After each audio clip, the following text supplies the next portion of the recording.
from the Comic Crush. Bit of an odd episode this week because we got caught in our own time loop, folks. None of our sort of usual images and things are ready because I forgot that the clocks change at different times in the US and the UK, and got a message from Liz sort of 40 minutes before we would normally do the show saying, where are you? Why haven't we started yet? So sorry, I haven't had really time to prepare anything this week, so if we'll just kind of jumble through.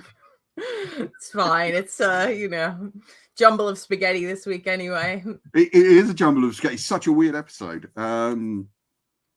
Obviously you kind of you don't know what to expect from the trailers at the time because we talked about it this last week, I think. Even though we have that dramatic cut to black on last week's episode, we knew there were scenes that we hadn't seen yet. So we knew that people were going to kind of turn up live, but we didn't know in what form or where or when they would be. We kind of got answers this week. I'm not sure if all those answers sit right with me. I'll try and work through that as we discuss it. Right. So, Liz, what did you think? I'm sure you were relieved to see Hiddleston still alive and well at the beginning of the episode. Yeah, of course. I mean, would have been a pretty boring episode otherwise.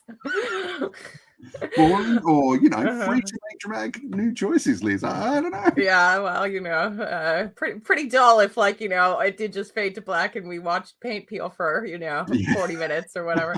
So this was actually, in some ways, it actually slowed down the pace of the series, which has been going, at just this breakneck pace the whole time. And this was actually, it was a little bit of wish fulfillment, I think, for fans in a way, because you actually get to see what the lives of all of these people that we know as TVA agents were like within, their own timelines. Yeah. We finally get to see who they are and, what they would be doing and where they would be doing it, like at what point in time.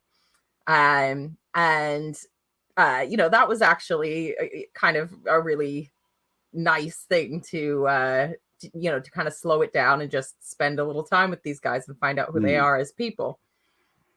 Yeah. Obviously we see that Loki still time slipping again at the beginning of the episode.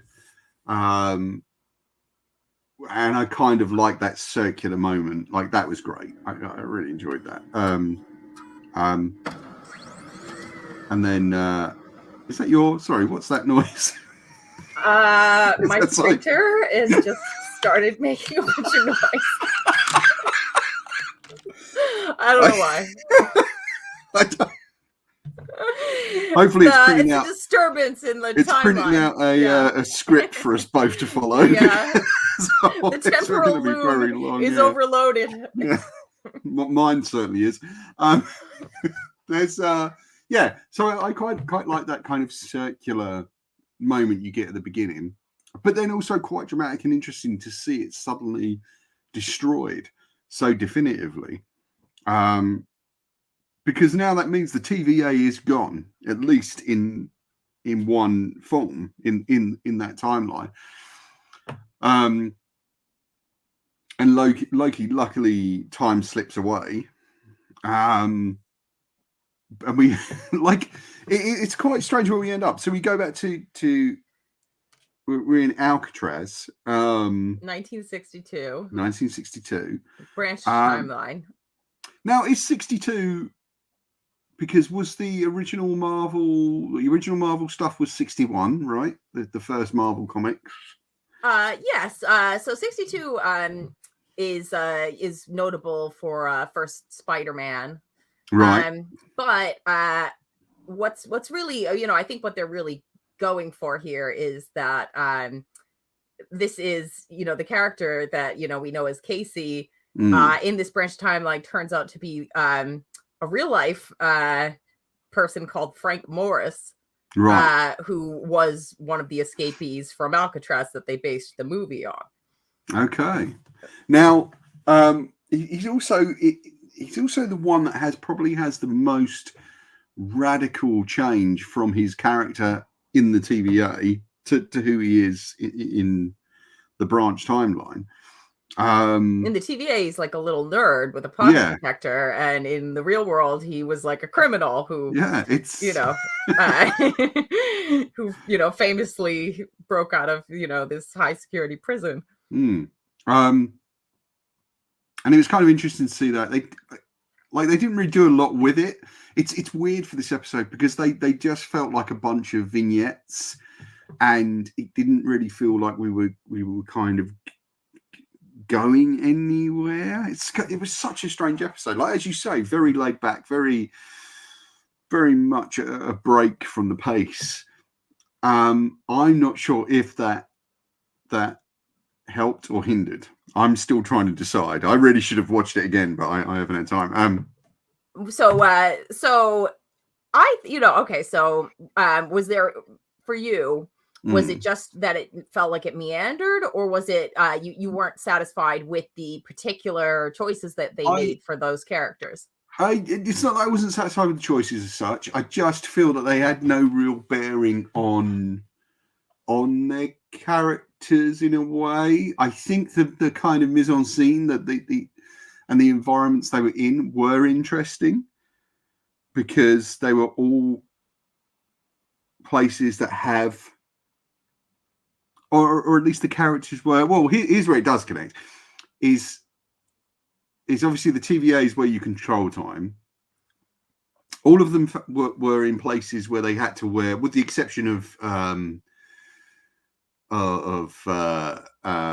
OB or AD Douglas, I think his name is, isn't it? In this. So they were all in places that had a connection to time. So in prison, you do time.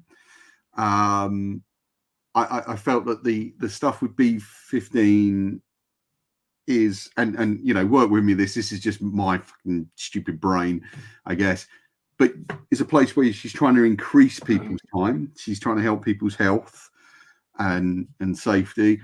Mobius was marking time, really. He's just like, his life is a bit of a mess, and he's not really kind of, he is just marking time. And of course, OB is studying time. Okay, yeah, that's interesting. That's that you looked at it in a light that I hadn't, which is interesting because that you could apply all of those things.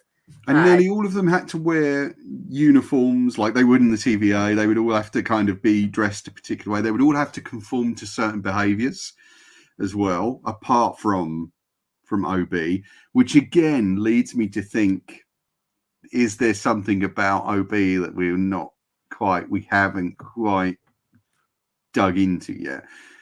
Because he wouldn't have to conform to certain behaviors, and I guess he does for his university work, but he is kind of very much outside of a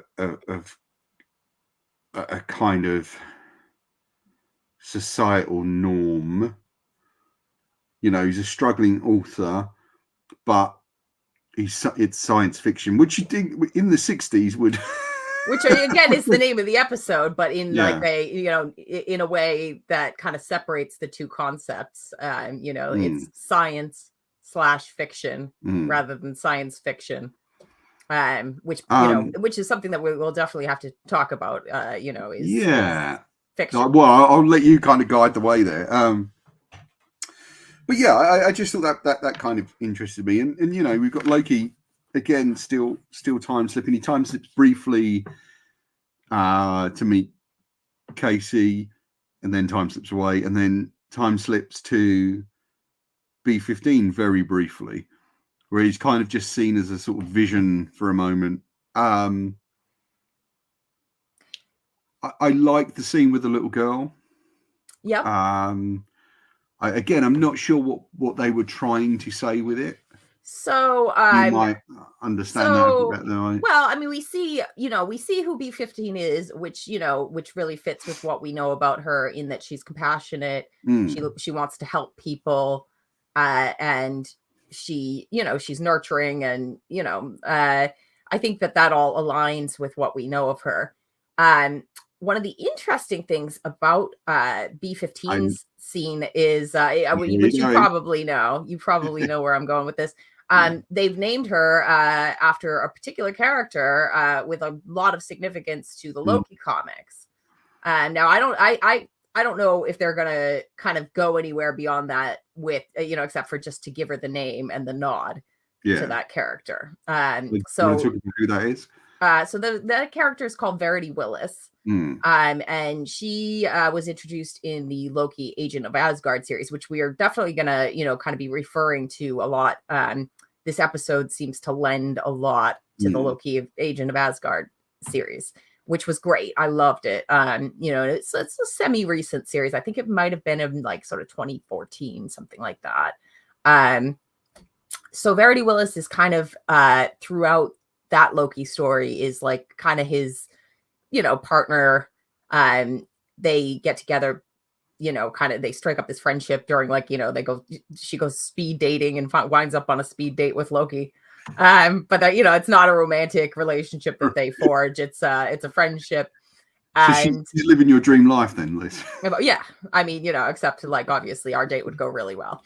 And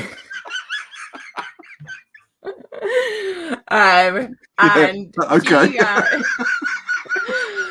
She has a power, and her power is that she has the ability to see through any lies. So obviously being, then paired up with Loki, he can't do, what he's sort of best known for, which is lie to her. Does she have a superhero name? No, not at all. She's, right. She's kind of like just a regular human who like, her father was like, sort of protector of like the casket of ancient winters, and inside the casket of ancient winters there was this ring that gave the bearer, like the wearer rather, the ability to see through lies, and when she was a baby she ate it, and it just dissolved, and that just became her power. So she did not have a super narrow name, and it was such a kind of mundane power that she just kind of kept it to herself and never really did anything with it until she met Loki. So I have no idea whether they're gonna like, give B15 any sort of power like that. I think that there's a nod to it when the little girl, she tells her, oh yeah, well, you're not going to climb trees anymore. And the little girl kind of gives her a look, and, it's like she sees through it. But I think that's as much as you might get of, that it's actual character. Because just on the surface, it sounds like that character would be ideal for like, to be part of the sort of Werewolf by Night, Elsa Bloodstone kind of corner of the more, more supernatural, magical side of the Marvel universe. Who again, like, would be ideal to pop up somewhere, and hasn't yet. But yeah, sorry, that digression. I'm yeah. I mean, it's like I say, I thought it was just a cool little nod. Yeah. And I was like, oh, I know who that is. And we see that she's in New York in 2012, which is of course when we expect to see the city blowing up with Loki's Chitauri army, wreaking chaos. I'm surprised they didn't make more of that. Well, yeah, I mean, it is a branched timeline, so maybe in that timeline they don't. That doesn't happen. But it would have been interesting because as I was talking about last week, I do wonder what's going on in the rest of the MCU whilst all this kind of time chaos is happening, because the episodes have effectively become their own end game, or their own Infinity War, really, and then we're now moving into the Loki end game. I'm surprised they haven't done more with that. And it's strange that in a universe where you can do anything, you choose not to. It's kind of like, I always find that choice quite interesting. And I do wonder do I want that fulfilled? Do I want there to be a bigger kind of thing. Well, I think Something I always within have to you ask know, myself. within this series, I think it would, there would be no need to digress into that because it's like, there's so much going on already that, you'd be overcomplicating it by, kind of bringing in more, more of the outer MCU stuff. Like I don't think there needed to be Chitauri Army outside the window when all but B-15 was, just something. treating the little girl. Just something. I don't know. But anyway, we move on to like Mobius, and he's kind of working in the kind of sports equipment shop. I kind of like that whole thing. Again, just I think the like finally the fan service, gave everyone what they wanted, which is Mobius on a Sea-Doo, like, having the time of his life. Living a fantasy life in that moment, which is interesting for what the TVA is, because you have to remember that TVA isn't their real lives, which we're kind of reminded in this episode, although they later kind of all assume, yes, I think Mobius kind of is, this is the only life I've ever known, and I love it. But you kind of see why, and it makes me wonder if Mobius does actually remember what his life was like before, because he's clearly not happy in a lot of ways. And he loves his kids, but he's ignoring them on the phone when they keep calling. And then later on, you kind of see the life he's living, and it's not entirely, although you see love there, you don't really see him happy. Like I'm not sure he's entirely happy. He's kind of in this like middle management job, like like the customers, are coming in just to eat the donuts, and his kids are wreaking havoc, and his wife left him, and he's not living the dream life, but he's kind of an average single dad, like, just kind of making it day to day. And there's some interesting stuff in those details if you wanted to kind of read into some of it and pick it apart. So it's, you only get his name in like a passing remark, but his name is Don, which, is like, is that a Donald Blake reference? Is he a Thor variant? Is that why he and Loki have had this bond? Like, and there were a lot of people online in the last few days shipping Loki and Mobius. Yeah. Sure, yeah. I mean, because remember I brought that up a couple of weeks ago, where I was like, oh, like, hold on, is there something? Is there? Paul, I mean, this has been going on since the beginning of the show. But they're shipping in every Marvel thing, like, and they're primed for it because they're like, sort of like best buds, and but it's like, wouldn't it be interesting if part of the reason for that is this is actually a variant of his brother, like, because I thought that a variant of, as we've discussed before, Boldor. Well, that's true, but like the Donald name made me think, oh, like, is this, because that's very, very connected to Thor. Yeah. And then the two boys, is almost like this echo of Thor and Loki. Yeah. You have the brother who's like the kind of destructive little maniac one, and then the one who's, kind of the smart one, who's like, oh yeah, can I have a snake? It's like, oh, okay, that's, that's a little bit, you could certainly liken the two of them to Thor and Loki, and so that was interesting to me. And like, when you think about it, Loki, Owen Wilson, they don't bear a strong resemblance or anything, but you could see him as a variant of Thor. He's got the blonde hair and the blue eyes. At one time when he was younger, he absolutely could have been, with the sort of surfer hair and all that. Like, he absolutely, and he has played parts where he's been kind of shirt off, good looking, long blonde hair, and he absolutely could have been that completely. I found out something interesting the other day. Is like, we all know that Hiddleston auditioned for Thor Right. originally, but did you know that he only auditioned for Thor? He never auditioned for Loki. He never auditioned for anything else in that film series or anywhere else in Marvel. Yeah. And it was just, I think it was just simply the casting director who went, "Oh, actually, I think you'd be better for this." Well, it was actually, I think it may have been Kenneth Branagh who made that decision, because he was the director of the film, and he Hiddleston had just worked with him on an episode of Wallander. Like, he had a bit part in Wallander, and so I think that he said, "Okay, well, you're clearly wrong for this, but I think you'd be perfect for this." And he is. When you look at that audition, even though you can say, "Oh yeah, he could bulk up and all this," he just that just wouldn't have.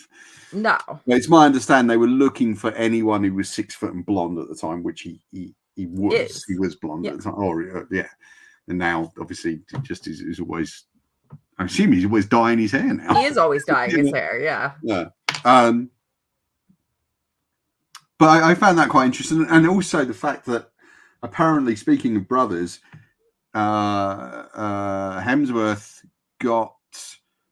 almost got ousted from Thor by his own brother, as I understand. Apparently, Liam Hemsworth was got down to like the final. Really interesting. Yeah, because Chris Hemsworth got the job really off the back of having been in Cabin in the Woods with directed by Whedon, who then pushed for him to get the role of Thor. Right. Okay. That's interesting. Yeah. I mean, I mean, woulda, shoulda, coulda, and all those. You have to wonder what it would have. But I think they kind of cast all the roles really perfectly, very well. And I think their casting director is probably like one of the great sort of secret weapons of that whole success. I know everyone talks about Feige, and that's all warranted and things. But yeah, I mean, it's kind of interesting to see what his life is like, and also then trying to kind of explain to him who he really is and or not even who he really is. That's kind of the confounding thing about it, because he isn't really Mobius. He's just Mobius to Loki. Like, he's, and it is it becomes like a subjective kind of, very subjective, I don't know what you'd call it, fantasy and wish fulfillment for Loki. And also we then see OB, who here is called A.D. Douglas. Now, the Zartan contingent has been present since episode 1 because it's in the credits. We see the book in the closing credits every week. Now, that has a kind of dual resonance, because I think there was a Marvel issue, and I can't remember which character it was, who had the storyline called the Zartan contingent. I think there is like a race or something of, called the Zartans. Who are they the shapeshifting? I believe they're shapeshifters. Okay, I don't know much about them. Like, it's and I think that in the comics it starts with an X, not a Z. Right. But also there is a sci-fi novel called The Zartan Contingent. Now I don't know.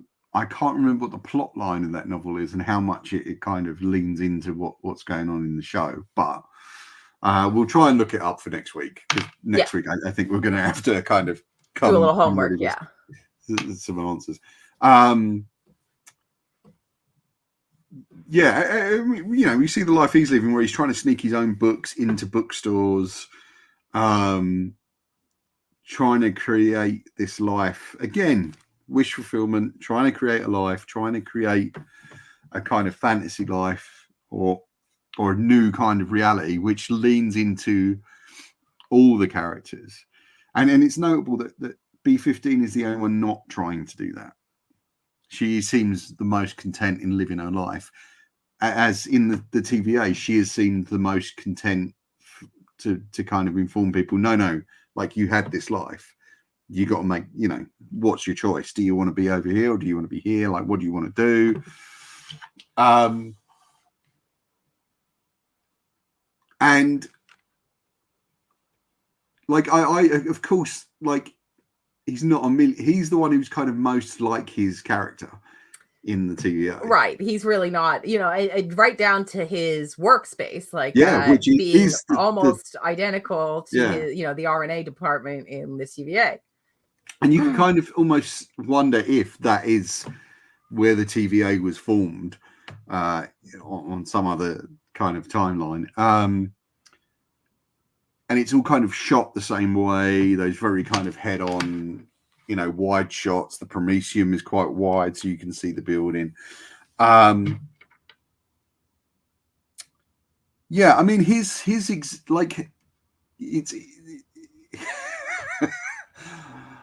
asking this guy to kind of create the temp pad decades before it should. Well, is it? I mean, you don't know. That's the thing. You don't know what the real history of the TVA is. Right. And it again, it goes back to that same thing where, they drop the TVA, the TVA guidebook has proved to be, very, very as you said it was. Right, important and significant. And again, much like when it was given to Victor Timely, and therefore, he sort of created the TVA based on the guidebook, and how do you credit him or OB, like what came first? Here he's handed the TVA guidebook that he himself wrote in order to build and I love that pad. I love that moment. Oh, so I do write a bestseller. Well, sort of. Yeah, because I mean, as far as the TVA goes, nobody ever read it. Except for Casey. Also, what's interesting about that is it puts OB in the position of He Who Remains. Because you are kind of leading into that thing where he could potentially be not a Kang variant, but he could be a Kang variant. I mean, I'm kind of bored of saying people are Kang variants now because I got my ass handed to me on the Ravonna Renslayer theory. But it is there. There is something in that, and I guess by creating that first temp pad, he is becoming the very first kind of He Who Remains. He becomes the kind of inflection point for all that stuff. And also I love the fact that Loki, that Sylvie is the one who remembers who Loki is. Which I think there's got to be a significance to that we haven't fully, been divulged. Yeah. Well, they kind of gather up the gang. They get everyone there. Because of OB developing this this sort of prototype almost temp pad, which was very hilarious. Like when he sort of showed up. Also, he still gets to use his slogan, which is "It's a prototype," which he said that every week about something. And when he shows up with it and he's like, oh, it was 18 months and, my wife left me and I lost my job. But, it was so funny. Which is also, the wife leaving you and losing your job is also prime, 60s supervillain grounds for, for becoming a monster, isn't it? It's one of those things where it's just like, oh yeah, hold on. That's usually how these the stories of evil start. But he's very nonchalant about it. Yeah. So Loki going to find Sylvie. It is significant that she remembers him, and that and that the two of them remember everything. And I wonder if it's because the two of them wound up at the Citadel at the end of time. Maybe that's what separates them from the others and allows them to remember everything rather than have their memories wiped, like all the other TVA agents. Is it because... Also, remember, we switched off the device that stops magic from being used in the TVA. So right. So maybe it's their own inherent magic, the fact that they're gods. There's multiple reasons it could be, which it hasn't been made clear to us. It's just clear that Loki goes to find Sylvie, and he's like, "You're not going to believe this," and she's like, "Yeah, I know exactly who you are and what you're talking about," and she, notably, she knows everything that's going on, and she still doesn't want to help initially. Yeah, it's strange. I mean, they keep doing this with Sylvie, and I wonder how long they can keep playing this out for. Because it's every episode has kind of almost resulted in her eventually agreeing to help. But only under duress. Yeah, but not even duress. I mean, how hard does she get pushed? She gets presented with a moral choice.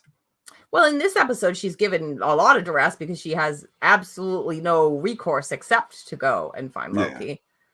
I mean, that was great. I liked that whole, with the Velvet Underground music, and I loved that. Was a really, really cool scene. Yeah. Yeah. But it's preceded by a conversation between Sylvie and Loki that's, again, really gets down, into some interesting character stuff. It gives us a little moment,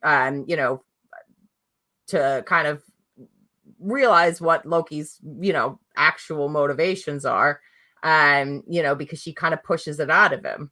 Yeah. She admits, he accuses her of being selfish, and she admits it, and she says, yeah, of course, I'm being selfish, and so are you, and why are you really doing this?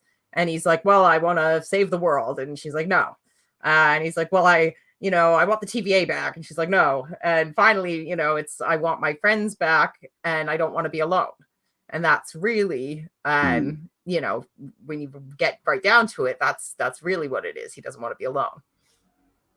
I think there's also room for them to go off and become like some sort of team somewhere. I mean, I know we're kind of getting that, but I think there's room post the end of them, they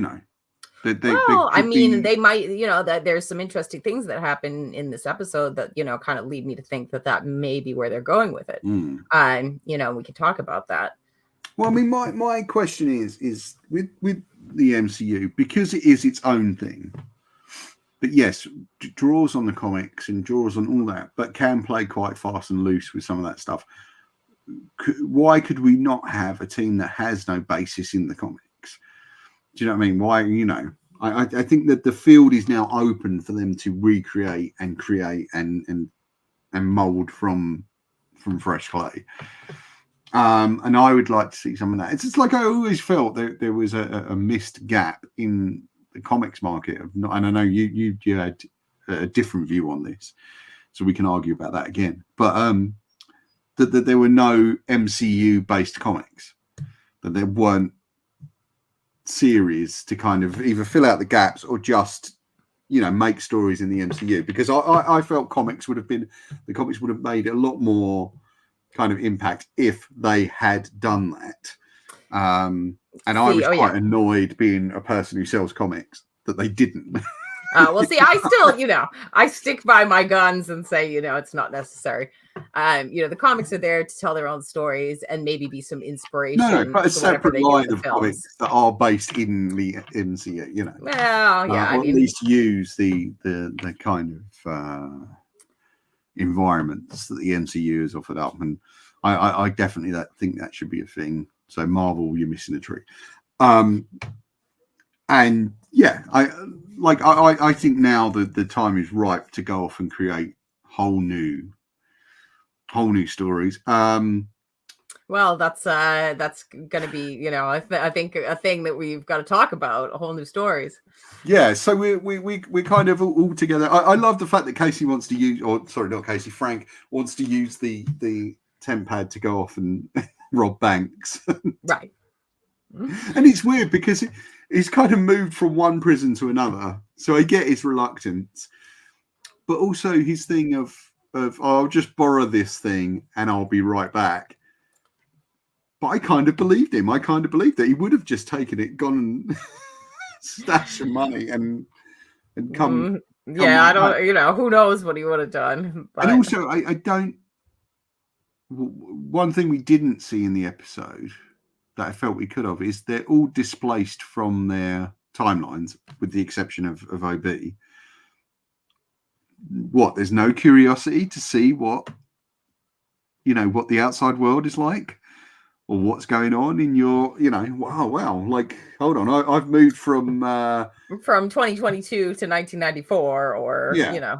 So no, interestingly, here's another thing that I thought was a little bit interesting. I don't know if there's any significance to it at all, but the timelines that they went to, apart from 1994, all end with a 2. So it was like 1962, 2012, and 2022. And that was also interesting, so Mobius is basically kind of, his timeline is recent. So I feel like they're kind of setting him up to potentially be available to run around in just the MCU proper if they wanted to. Well, I was kind of getting worried that we were going to get a kind of quite silly digression where Frank would steal the temp pad, because there is that moment where it goes missing and we find out why, and we all think that it's Frank in that moment, but then it's just like, oh no, please don't do this, because this is actually wasting time, right? But they don't do that, luckily. And we do get then the return of Sylvie. So all the pens are in the cup. All the pens are in the cup? Whose timeline is 1994? Who's that? OB. OB. So that's where they are. So 2 Loki variants, 4 Kang variants. I think we've had so far. Could be something in that, because we've had 4 Kangs, right? We've had He Who Remains, Kang the Conqueror. We assume it's the Conqueror in Ant-Man. Victor Timely. I think we've only got 3. OB. Wow. Okay. If OB is, okay. All right. That could be a hint. Maybe. I don't know. I'm going off your theory and making rubbish ones of my own, as always. They'll all be wrong. Right. So all the pens are in the cup, but that doesn't stop the dissolution of the timeline from beginning to happen. So almost as soon as the temp pad disappears, then Frank disappears, then B15 disappears, and slowly each of them begin to spaghettify. And OB, in the moment that he spaghettifies, says it was a fiction problem. So this is kind of getting really down to what I've been wanting to talk about. Please, I think is like, it's probably on your mind as well, and I think it's now kind of it's what people are talking about. But it's something that, like, I think you and I sort of skirted around in earlier conversations, and it's I applaud the writers for kind of moving the series at such a pace that it's like, okay, yeah, actually, I didn't realize this is what you were doing the whole time, but now it makes perfect sense. Go for it. Which is, Loki, in the comics, over the last, 15 or so years, ever since, the character was introduced in the Thor movies, we've known him as the god of mischief, the god of lies, the trickster. Like, he has all these monikers that are applied to him, and none of them are very nice. They're all like, alluding to his inherent badness. And the popularity of his character in that movie, and Tom Hiddleston, had this like massive effect on what they then ended up doing with him in the comics. Sure. So again, that's almost like an Ouroboros. Would it have happened anyway?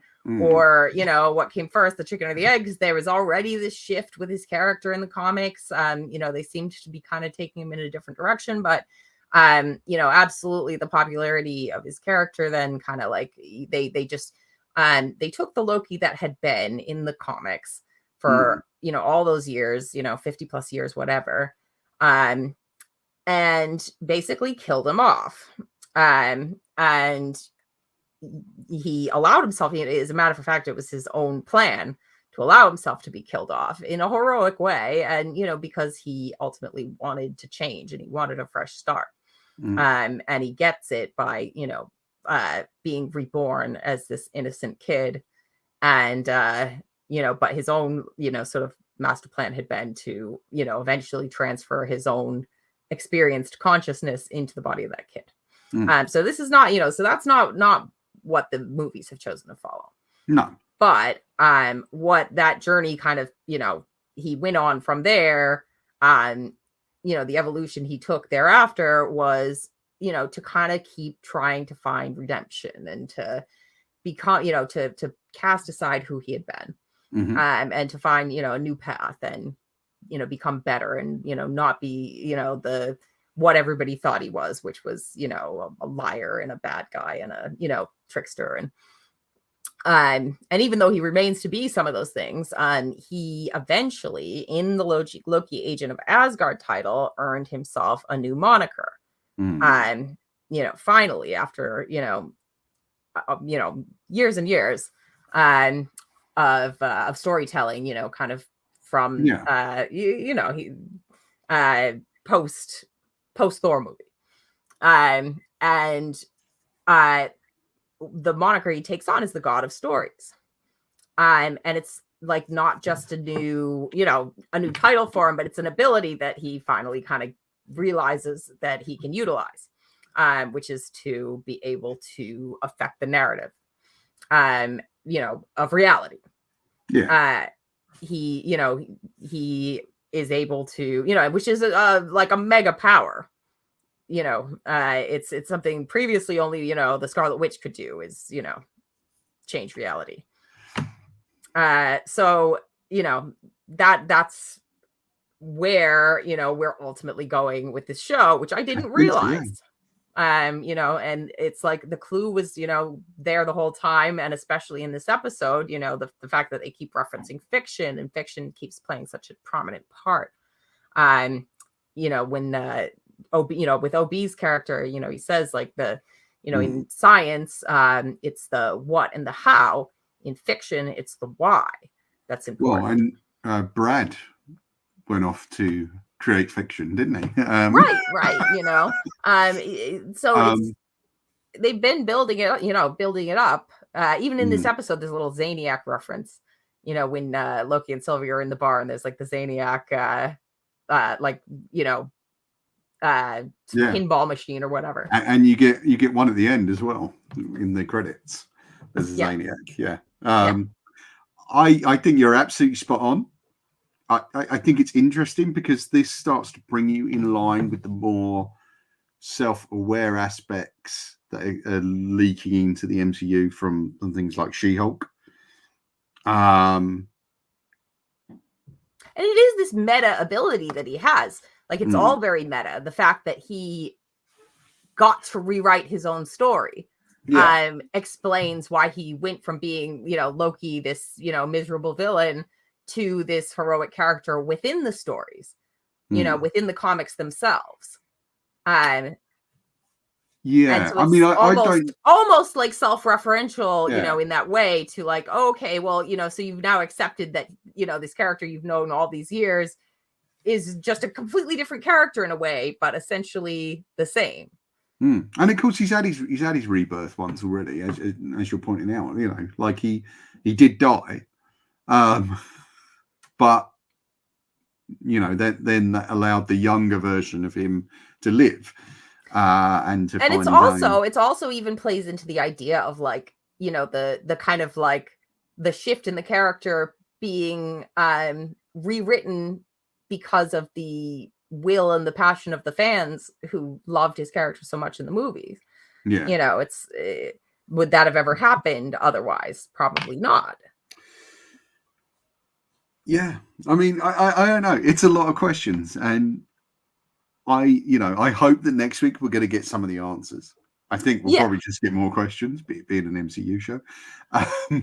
But Loki at the, by the end of the episode, he realizes that he has the ability to, and he even says it, rewrite the story, being able to, time slip, and go back and fix things. Now, he does say it's not a what or anything else. It's a who.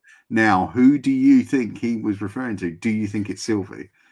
I think that I took it to mean like a general kind of like it's the people who are around you that motivate you. You don't think it's fixed to a particular person? I didn't take it to, but it could be. It also, I thought, I scratched my head about it a little bit. I was like, is he specifically referring to one person, or is it Mobius? Is it Sylvie? Yeah, or is it the people who motivate you? Like, it's his desire to find them throughout the timelines allowed him to do that. His desire to save them from being spaghettified allowed him to control the power and bring him back to the point before that happened. So that's what I took it to mean. But I'm prepared for next week, to find out differently. It could be that. Let's wait and see. I think a lot to talk about next week, no doubt. Folks, next week's episode will go out probably a bit late, because I'm working on over the weekend and have to kind of juggle it with that. And also, I do hope that next week we will kind of be more. We'll have all our notes and things, and we'll be able to. I have my notes. Yeah, you have yours. Hey, it's not my fault she's got more time on her hands. Actually, that's not true. Liz has had an incredibly hard week, I think, because you did the Halloween party. I had a busy week. It wasn't a hard week, but it was a busy week. So yeah, very grateful that you could come on this week and do this again. But yeah, hopefully we'll be able to provide you with some answers and sort of theories about where we're going to go beyond this. We'll try and find some time also next week to talk about the Echo trailer. I don't know if you've seen that, Liz. That's kind of arrived. And getting ready for the Marvels, which is also think next week. Yeah. I hope we're going to do an episode on that, Liz. I hope you and I are going to kind of, I'm in. I'm certainly so fun enough today. I watched is it Nia DaCosta who's directing the Marvels? Yeah, I watched her Candyman movie and I really enjoyed it. Very well directed. Cool. I haven't seen it yet. Which it's on the list. Definitely worth watching. It's very much a sequel to the old Candyman movies. Yeah. But it's definitely worth taking a look at. And extremely well directed. There's some lovely visual choices in it, and definitely makes me more excited to watch the Marvels. Which of course, I'll try and see in due course.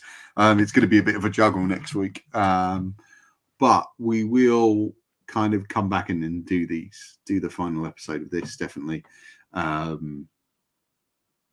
Yeah, we'll see what happens. It's going to be a good one. If you want to follow the Comic Crush, it's at the Comic Crush on Twitter, Instagram, and Threads.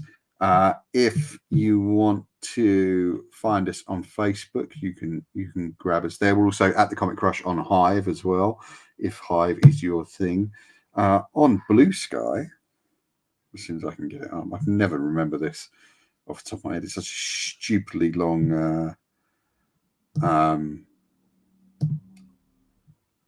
handle. Yeah, it is. I don't know why it has to be so long. It's now not loading. It's at the comiccrush.bsky.social, I think. Yeah, so you can catch up with us there. I can't tell you how long everything takes now to just post all these different Like it takes days just to freaking tell it, and it slowed me down so much because now I have to post to something like 6 different platforms, including my own personal ones, just to tell you guys that we've done another episode of the podcast, and no one bloody watches. So come on, get watching. No, do follow. Chaos reigns. I love being the god of chaos on this show. And I, the goddess of stories. Yeah. That's true, Liz. I've got to say, very impressed by as always, by your kind of knowledge on this stuff and your sort of deep background that you can go into, and it makes the show so much better than it would be if it was just me babbling on about what I think might happen.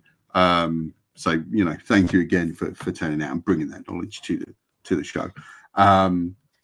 If you want to follow Liz at Liz C. Jordan on Twitter, you can catch up with her every week on the That's Entertainment comics catch-up videos. We still don't know what they're called. Tell them to give that bloody thing a name so we can just say it every week.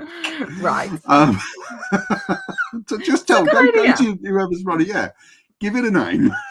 Okay. For God's sake, it makes my life so much easier. If you head over to the Comic Crush right now, there are some brand new reviews on there, and there'll be some more stuff dropping on Monday. Some new reviews of Cindy and Biscuit by Dan White. Just under a nice review for What Awaits Them by Liam Cobb. If you're kind of into indie comics and self-published comics, do check that out. I am trying to do more of that sort of stuff. We get some good stuff coming up next week and the week after that, all lined up. And some good film stuff as well, if you want to check that out. Do check out the Patreon, because every penny helps keep the show running and helps keep the website running. Other than that, there's the web store if you want to buy actual real life comics. There's loads of good stuff happening in that web store right now. Thank you very much for tuning in, Liz. Thank you for your time. We will catch you next week. Anything you want to say before we go? Just can't wait for the finale. Me too. Really looking forward to it. Really looking forward to doing the Marvels now, actually. Having watched Candyman. We'll see you guys soon. Goodbye.